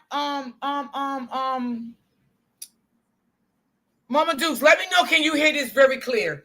Because I think it was just this story that I was playing was low. Because now on my end, I can hear this one very loud and clear. So let me know, can you hear this one good? What's your name?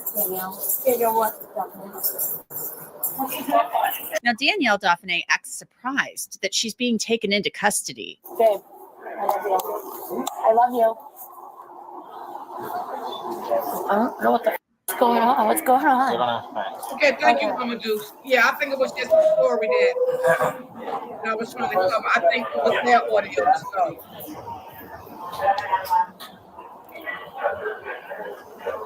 This will be my last one for the day anyway. And I'll be back Monday.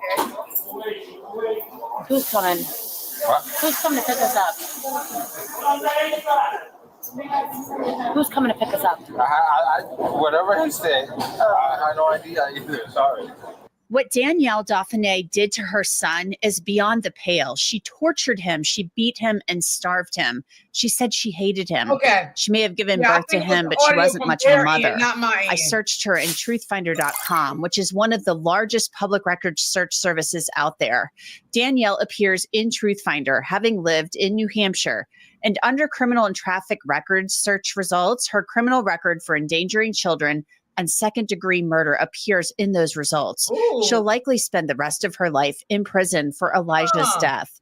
Truthfinder is great because it will show you a person's past and current addresses, phone numbers, social media accounts, and of course, criminal and traffic records. If you want to try Truthfinder, you can get 50% off of confidential background reports. Just log on to www.truthfinder.com/LCCrimeFix. Log on and start accessing information about almost anyone. Police take Danielle and Joe to the police station to interview them. Danielle is taken to a room with two detectives. So I'm sure you have a lot of questions for us, and we have some questions for you. Absolutely. But before we jump into that, it's really important that we go through some paperwork and that I inform you of your rights. You understand that? Yeah. It's October 17th when this interview takes place. Danielle had given birth 10 days earlier, and she knows exactly why she's there. So tell me about Elijah and what you understand of why we're here to talk about Elijah. Because he's missing. Okay. What can you tell me about that? Okay, so Elijah, when I got Elijah back in May 26th of 2020. Okay. And his dad just like literally drove across the United States and just dropped him off to me. He's a very, very troubled child. He has a lot of mental issues. Stop lying.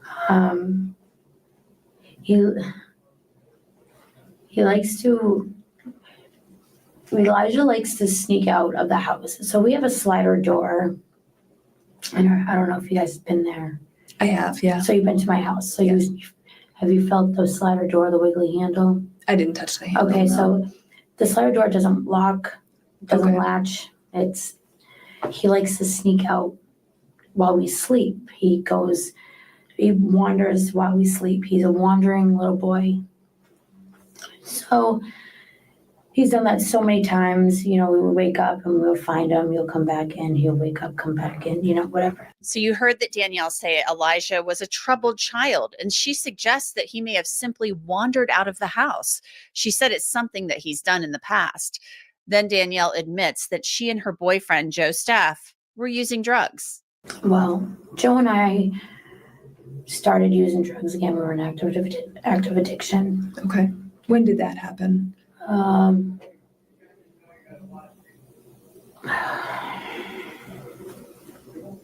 honestly don't remember.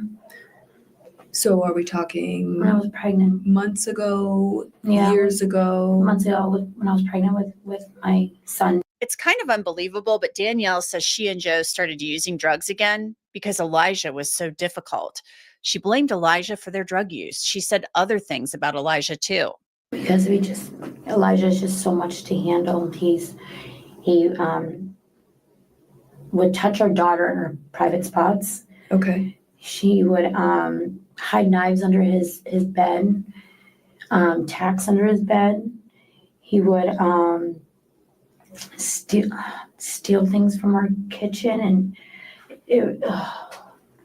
he would just do a bunch of stuff that not a normal little boy would do. So we started we just fell off the train and just started using drugs. So in September, I don't know the date. I honestly don't know the date, but September, he decided to wander off again. And us being in active addiction and not wanting to lose our kids, we tried to find him.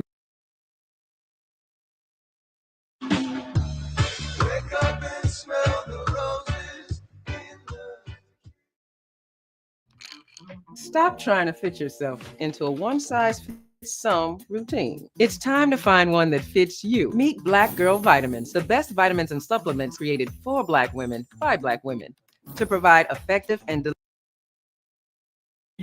We looked for him and we're like, okay, well, he's going to come back. He always came back. So we waited. He didn't come back and we're freaking out. We're like, where's Elijah? He never came back. Then Danielle breaks down. Okay. Would it be okay if I asked you some questions about that? Okay, take your time.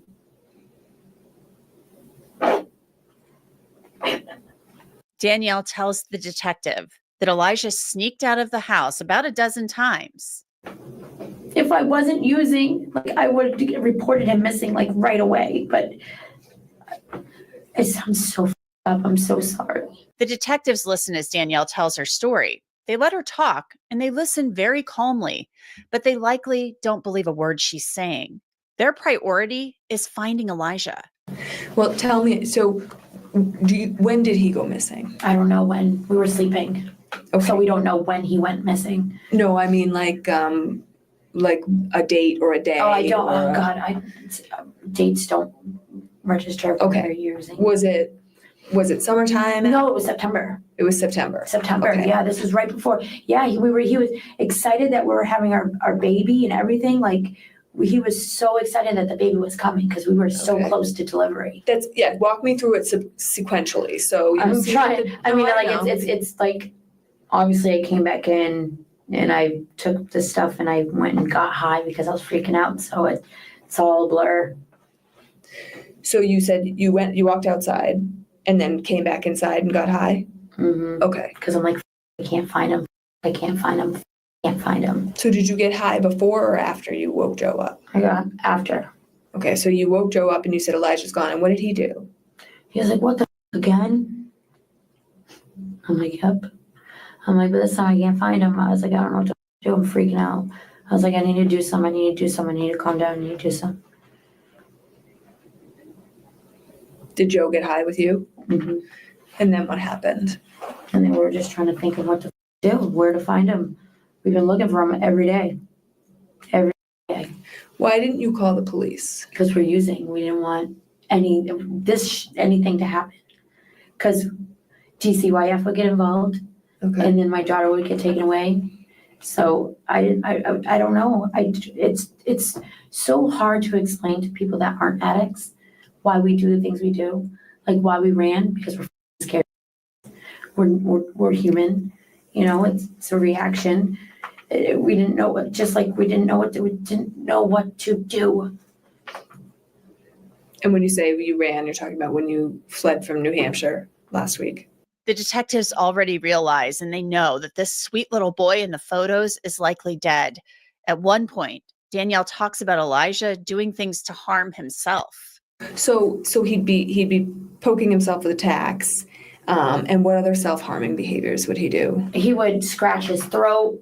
Like his dad, like the first time I FaceTimed him, he had scratches on him. Like, what happened to your throat, buddy? And like Tim did not tell me any of his behaviors before I took on him. If I knew all these behaviors, I would have made sure I had stuff lined up for him to, you know, I'm not going to take on a child that has mental health issues and not have anything for him. You know, that just does not make logical sense. Yeah. And he didn't say that. He just said he might be autistic. Okay. And this is not autistic. I have an autistic nephew who is, but yeah, he would scratch. Okay. He would sit there and bite his arms. He would, what else would he do? He would like slap him in his, like do weird stuff. Like I just didn't like, I couldn't, I needed him out of my house. I needed him out to get help. Not that I didn't love him and want him. I loved him. I love him so much. I just needed him to get help.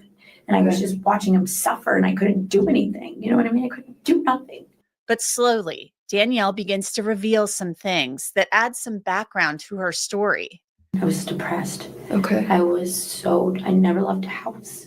Okay. We never left a house. Never left the house with. Yeah, that's I felt like a prisoner of my own. Sure. Almost.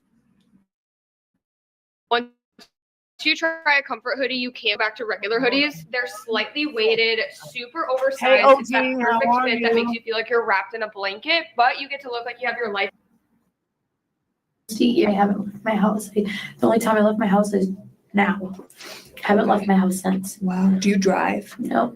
Okay. And you don't have a car, you don't drive. Okay. Yeah. It's a lot. Overwhelming. It was a lot. And I was scared because I was using drugs because I didn't know how to cope. Okay. If I wasn't using, like I would have reported him missing like right away. But it sounds so fucked up. I'm so sorry. Danielle mentions how Elijah and all of her problems were causing her stress in her relationship with Joe. Our relationship was definitely going downhill because of this. Okay. So you're home all day with the kids. Elijah's behaviors are escalating. You're stressed out and pregnant. And then your marriage or relationship, you're not married, right? No. Your relationship is stressed out because of this. Sounds like your living situation is stressed out because of this, where to the extent that Joe's mom was saying she wanted you guys gone. Where would you go if you weren't living there? I mean, we would save up and get our own place. Okay. Was that your plan? Yes. Okay. Okay. So you were saving money for that? Well, I mean, no, not necessarily because we had a drug problem. Okay.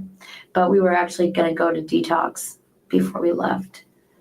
But then the fan and I just got scared because we're using. And I didn't want to detox in jail. But still, Danielle doesn't admit to harming Elijah, and she said he was fixated on water. Yeah. How can we A lot of find excuses. Elijah? Look everywhere. If I knew, I would have found him. Why do you call Did the you guys police? search the lake? I don't know. I didn't search the lake. I don't know if he could be in there, or if someone took him, or if he went on the main road, or if I don't know. I want to find him. That's all we wanted. That's all we wanted was to find him so everything would be okay. That's all we wanted. We wanted to find him. We just didn't know where to look.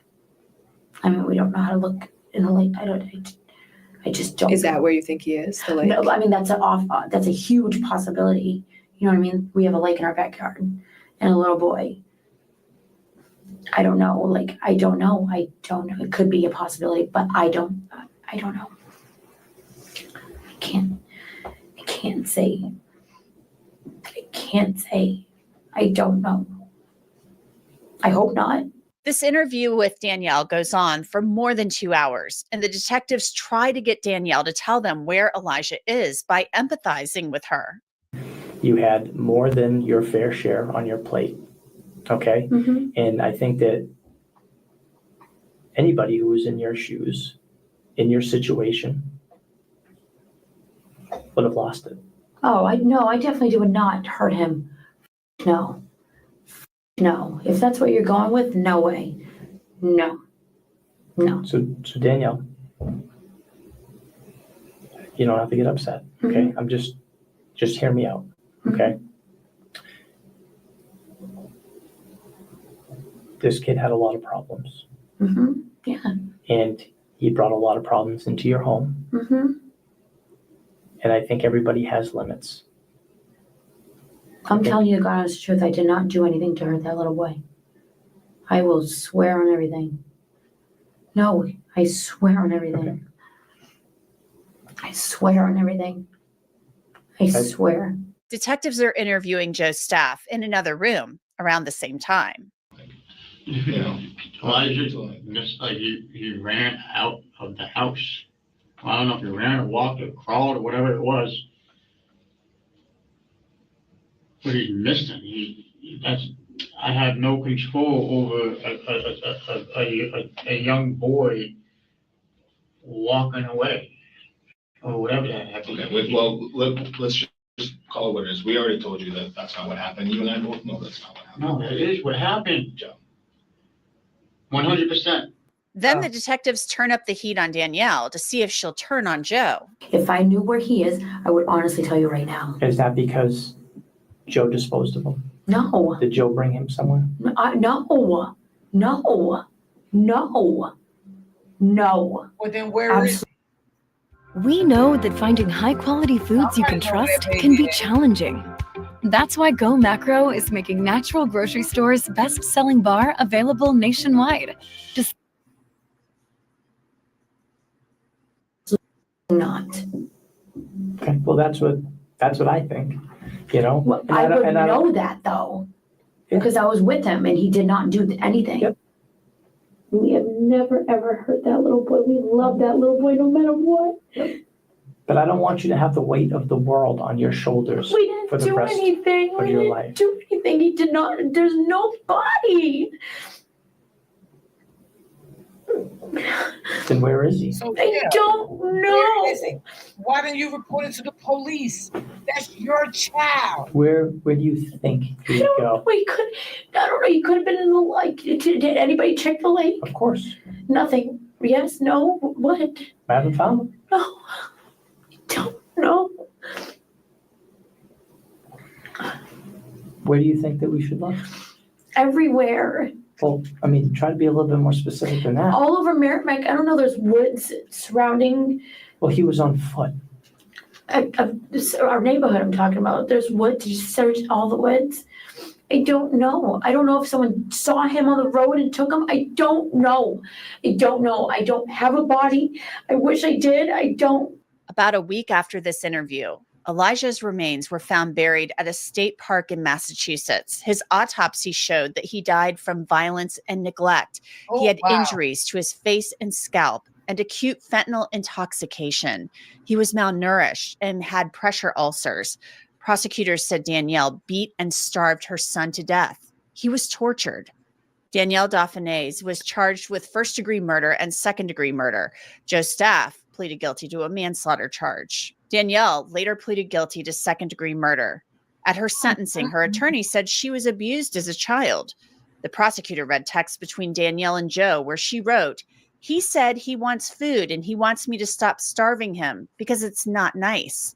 Another text from Danielle to Joe read, "I'm going to kill this kid, Joe, effing screaming on the top of his lungs for effing water. There were also some photos found on Danielle's phone showing just how bad of shape Elijah was in. The judge didn't hold back when sentencing Danielle to 53 years in prison. Hey, look at this. This is not a magnet. It's a beautiful little boy. Your words shine a light on your intentions. October 25th, today, we went from I hate him, I just whipped the maggot's ass, to I love you, Elijah. All of that has a profound impact on my view of you as an individual. Your words that I've seen are damning in this case. They are chords of terror that rain down on this little boy. They are chords of terror that showed your knowledge, your awareness of the torture you were inflicting upon this little boy. You heard that. Danielle called her son a maggot. After the sentencing, Elijah's aunt, the sister of his father, spoke about Danielle.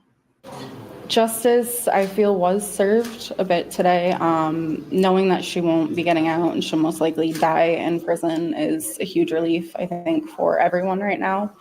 I think the judge said everything to her that we are all thinking. There's no excuse for what she did.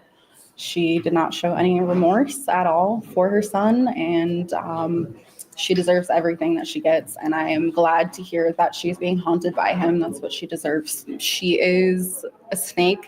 She's a chameleon, and she will do anything she can to manipulate her way to, look better to people. I've seen many sides of her over the years. One thing I will say is that this person I'm seeing today, that's not who she always was. She did receive love. She did have many supportive people in her life, and all of this is just an excuse. And police say Elijah's case is one that will never leave them. Everyone that's worked this case, it will stay with all of our lives. It was such a heinous and horrible crime that she did, and that Mr. Staff did. It's going to be with us her whole life. And we're going to look out for each other as well. That's something we do at our department. We say police the same way. We're going to make sure that we take care of ourselves and make sure if we need help, we will. And that's it for this episode of Crime Fix. I'm Anjanette Levy. Thanks so much for being with me. I'll see you back here next time. That's sad, y'all. That was so sad. Then she gonna sit up there and try to play like she didn't know what was going on. Girl, stop. That's all I have for today, y'all. I'm about ready to get up off of here.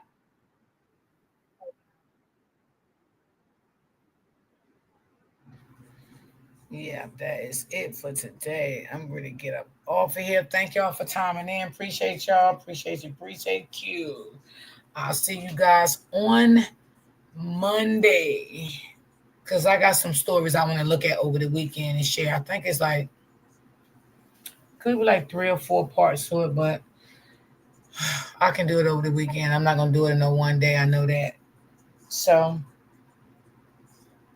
yeah, you got to watch the replay. I'm about ready to get up off of here. I only stay on a certain hours a day. All depends on how my chat look too. So, So, thank y'all for the ones that did time in. I appreciate y'all. Thank you so much. Auntie Cherry, love you, baby. So, y'all remember, stay prayed up. Always remember to keep God first. Y'all enjoy y'all weekend. And I will definitely see you guys on Monday. Peace and love.